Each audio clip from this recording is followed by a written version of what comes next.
Welcome everybody to my review of Tribes of Midgard. Feels like everyone's been talking about this game, everyone's been playing this game, but the one question I keep getting asked in my streams is this game worth it? So, here is my honest review of the game. Before we go any further, I do want to say that courtesy of Gearbox, I did receive a copy of Tribes of Midgard for free, but I am not being sponsored in any way for this review. I will say though, if in any way that bothers you or may devalue what I'm about to tell you, click off the video. I'm not going to sit here and battle to keep you. I know that what I'm going to say is truthful. If you're not going to believe me, don't go ahead and watch the video. But with that being said, I've got to widen my arsehole, drop my balls and tell you right now, this game fucking slaps. This game is just all round amazing. Now, there is some stinky piles of shit that I have to get into, and we are going to do that later, but for now, I do want to go over the things I do like about Tribes of Midgard, because let me tell you, for $20, this game is a certified banger. Before I get into the pros, I do just want to give you guys a quick little summary of what the game is. I couldn't give you like an Albert Einstein description, because it's really hard to explain what Tribes is, because I feel like it's almost its own thing, but it's basically a survival ARPG roguelike kind of experience. It almost reminds me of Don't Starve mixed with kind of the Diablo camera system. That's probably the worst description ever, but I mean, it's all I've got. Moving on into the pros and cons, I love the art style of this game. It is absolutely beautiful to me. I think in some scenarios it could do with a bit more saturation, but that's just because I love adding saturation to just about everything. But the game looks amazing. Everything from the character design, to the boss design, to the weapon design. It's got this charm about it, which I can't quite put my finger on, but it's there. Even with the NPCs and their cute little witty lines with the made up language they speak and oh hello when you walk up to it, this game has a style about it which comes off to me as charming, and it really makes sinking hours into it a lot easier. And as if that wasn't good enough, what also makes sinking hours into this game easier is that it has a fantastic progression system. I have never seen a game with a more clear-cut achievement section than Tribes of Midgard. You've got an entire tab of just challenges that you can complete, from character challenges to saga challenges to just general challenges, and they all give you their own reward. You're not going to collect a challenge and get like 10 XP and told to go fuck yourself. You're going to turn in a challenge and you're actually going to get something that's useful to you, like maybe a starter kit for your next run, or even maybe a character cosmetic. Tribes of Midgard also features their own kind of season pass. It's almost like a battle pass actually, if you will, but you don't pay for it. It's totally free, as are the future planned ones, completely free. They've got 4 seasons planned, all with a new saga boss, which we'll touch on in just a second, and all of it's free. They reward you with recipes for new items in game, they reward you with cosmetics, and while you can purchase currency in the shop, as of right now, in 50 hours of playing this game, they have not released a single item, recipe-wise, in-game that can be purchased for real money. It's all done through the Golden Horn system, which is kind of like their own in-game currency that you get for extracting from worlds. So all around, the progression system just feels really nice. Not just in the main menu, but also in-game. You'll start off with these grey weapons which really don't do much, and as you're traveling around the world, you'll see these power levels above you, and you can tell that the area you're in you shouldn't be, but then later on in the game, when you've got legendary armor and you just feel like an absolute god, you're running through there one-shotting things. It feels amazing. It feels liberating. And speaking of the weapons, the amount of weapon variety is great. Tribes of Midgard has this system where each weapon has their own skill set, where if you get enough hits on enemies and generate mana,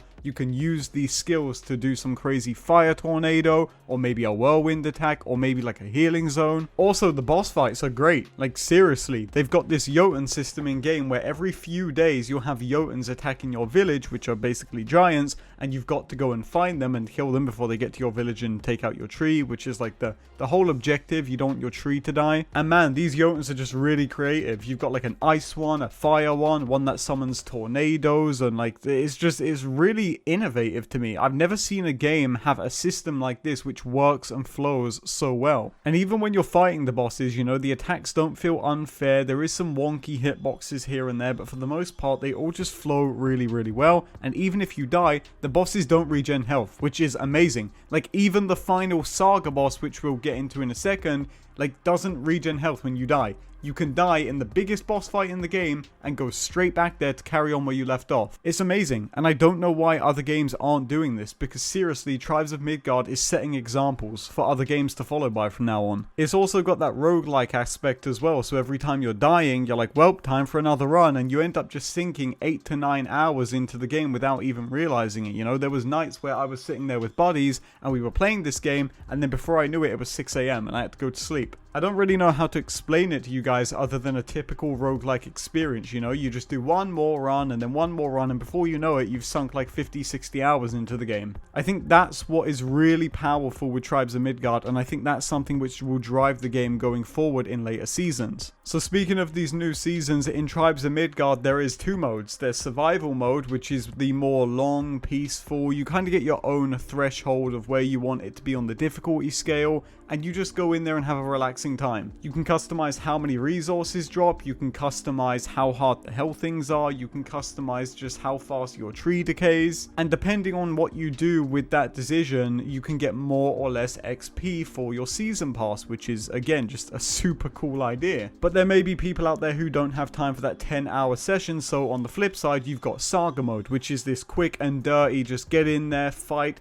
try to get as far as you can, maybe try and get the saga mode boss, and then yeah, like the run's over in maybe an hour to an hour and a half. But what's great about both of these modes is that you can continue playing in both of them for as long as you can survive. Like if you can make it to day 30, then go for it. Go for day 30. If you want to Bifrost in saga mode on day 2 or day 4, then go ahead, do it. But what I like about Tribes of Midgard is that the game doesn't hold your hand and it lets you make your own decisions. Now, I just spoke about saga mode, and what's really cool about saga mode is that this is the direction they're going in with the game. Now, when I first heard about the 2 modes in this game, I thought that survival mode was going to be where all the big content would be. But that's just not the case. Saga mode, the quick and dirty game mode, is actually where you unlock every single character in the game, and it's also where you can fight the saga boss. So every season in Tribes of Midgard, in a free content drop, there's going to be a brand new final boss with brand new items in game, brand new biomes and all this kind of stuff,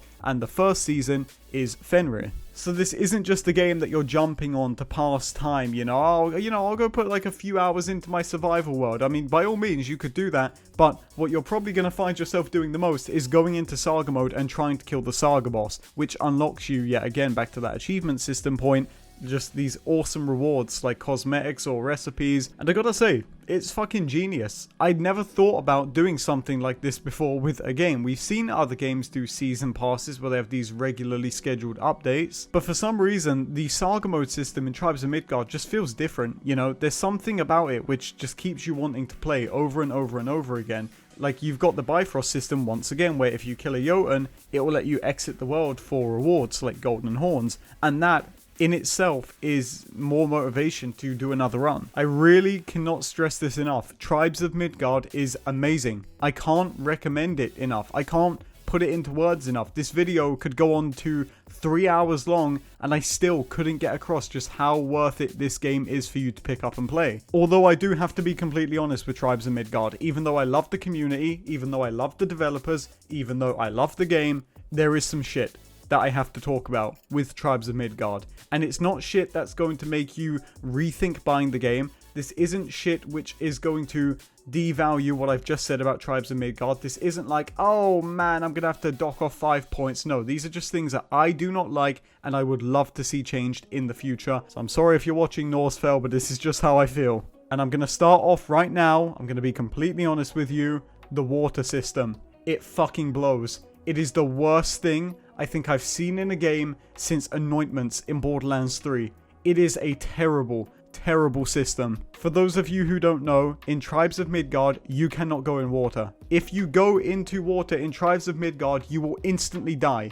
That means losing your souls, which you can't get back, and losing your gear, which you'll have to run back and grab. And I'm not just talking about 20 feet of water, I'm talking about like a 1 foot puddle. If there is no pathway on the water and you roll into it by accident, which happens a lot by the way, and I'm going to talk about that in a second, you will instantly die. And it is the most frustrating thing ever. And it makes me really, really struggle to love this game at times. Of course, I still play it because I'm fucking addicted. I mean, the game's amazing, but it is so bad. And I'm saying this very angrily because I have to get across just how bad this system is. And again, I love the guys at Norsfell, but this system sucks. It needs to go. If there is any change that you're going to make to this game going forward in the future, put this at the top of it. Make me be able to at least walk through little puddles. I don't mind drowning in the ocean, but a little puddle of water should not kill me. It is ridiculous. The next point I have to bring up, because I know this has probably been brought up in everyone's review so far, is the building system. The building system in Tribes of Midgard is abhorrent.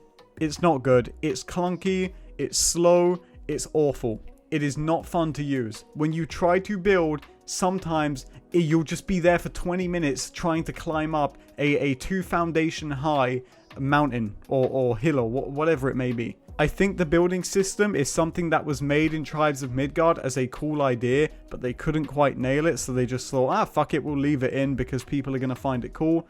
But I'm sorry to say, it's just not good. Again, as I'm going through this, I'm going to reiterate, this doesn't make me want to stop playing the game. It's just that fun. But these are complaints that I have to bring up because, like I said at the start of the video, I've not been sponsored to say any good things about the game, so I'm just giving you a completely real, honest take on it. The building sucks. The water sucks. The next thing I have to bring up, and I'm going to touch on this just briefly because, again, the game has just come out. It's made by a very small team, so these issues are going to be there. It's pretty much inevitable. Dedicated servers? Leading up to the game's release, I almost thought that it was going to have dedicated servers. And I don't know if that's true or not. If the servers are dedicated, they must be located in NA exclusively. Because even when I tried playing with someone from the EU in a private game, my ping skyrocketed up to 133 and everything I did in game had a massive delay. This resulted in bosses killing me when I was out of their radius. This resulted in the water system cucking me once again and my attacks having like a 2-second delay. I don't want to touch on this too much just in case it's a matter of them having to upgrade their servers. Again, this was made by a very small indie team. But in the event that Norsfell are watching, I just want to bring this up so that they can look into it. I was playing on Steam, and I have to say the desync at times is extremely, extremely frustrating. The next thing that I have in terms of problems with Tribes of Midgard is the temperature system. The temperature system in Tribes of Midgard is essentially a gauge on your player bar, and when it hits the top by being in these temperature areas, you'll start taking damage. And I don't mind this. There are potions you can buy in your village which negate the temperature system. And I know in the comment section someone is already typing a comment saying, hey, temperature system's fine, just drink a potion. But unfortunately, you don't have time to focus on potions during your saga runs just because of how stressful it is. So getting stuff like heat-proof potions or cold-proof potions, you don't think of it that much. And because of this, you end up gravitating towards the only character who can negate the temperature system, which is the Seer. And this just ends up forming this hard meta of one character, all because no one wants to deal with the temperature system in game because it's just going to kill them. Straight up, I don't think the temperature should damage you. I think the temperature system in game should be a debuff, and that's it. For example, if I go into a winter area and I'm there for too long, don't damage me because I've been there for too long. Instead, make me move slower, make me attack slower, just anything like that instead of just damaging my player so that I can actually explore these locations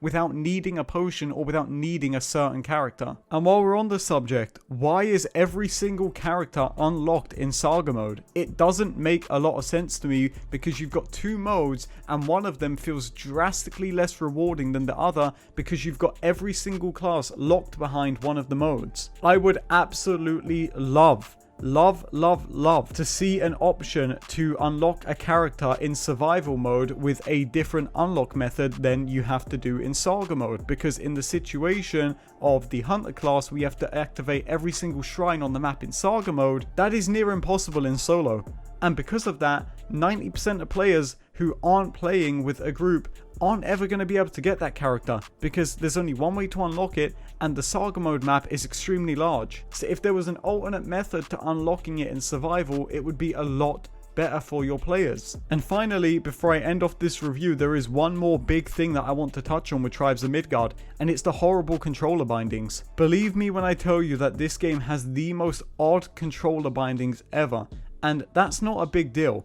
The big deal is that you can't rebind them. I don't want to attack with my sword using the square button. I don't want to do that. It just feels weird. It doesn't feel natural to me. So if you could give me a way to rebind my controllers, that would be amazing, because I want to play on controller. I don't want to play mouse and key, but I can't play controller because it's just so odd not being able to swing my sword with the right trigger like I typically would be able to. So Norsfell, if you're watching, I hope you can take those points that I just brought up into consideration and not just think that I'm being a massive dick, because I have to be honest, there are a lot of things I like with this game, but there are also a bunch of things that I don't like with this game, which I'd love to see changed. But again, as an omen to everything I've just brought up there, if all of that sounds extremely bad to you, that's because in my opinion it is. But what this should also stand out as is a testament as to how fun Tribes of Midgard is, because I'm willing to overlook all of the cons that I've just listed and keep playing it. The game is fun. So if you've got $20 laying around and you don't want to go and buy Power Wash Simulator, buy Tribes of Midgard. I promise you, you will not regret it. And the cons that I've just brought up might scare you off, and if that's the case, well then so be it, because I gotta say, they do suck. You know, I can't sugarcoat this, but the pros that I listed, I cannot emphasize enough. This game's amazing. Straight up amazing. This has got to be the best game I have played in the last 3 years. Tribes of Midgard needs to win Indie Game of the Year. No doubt in my mind. This is Indie Game of the Year. But with that being said, that's going to conclude my review of Tribes of Midgard. I tried to be as brutally honest with this as I could, so I hope I got the point across to you guys. Now, I'm not going to give it a final rating. You know I don't like doing that. If what I've said in this video appeals to you, and you think you'll like Tribes of Midgard, go ahead and try it out. If it's not your thing, then you might want to keep looking for another game. But either way, I do hope you enjoyed this video, and I do hope you enjoyed Tribes of Midgard should you go and pick it up. And also, if you're watching, congratulations on the awesome game, because this thing really is a joy to play. With that being said, thank you guys so much for watching, and I'll see you in the next one.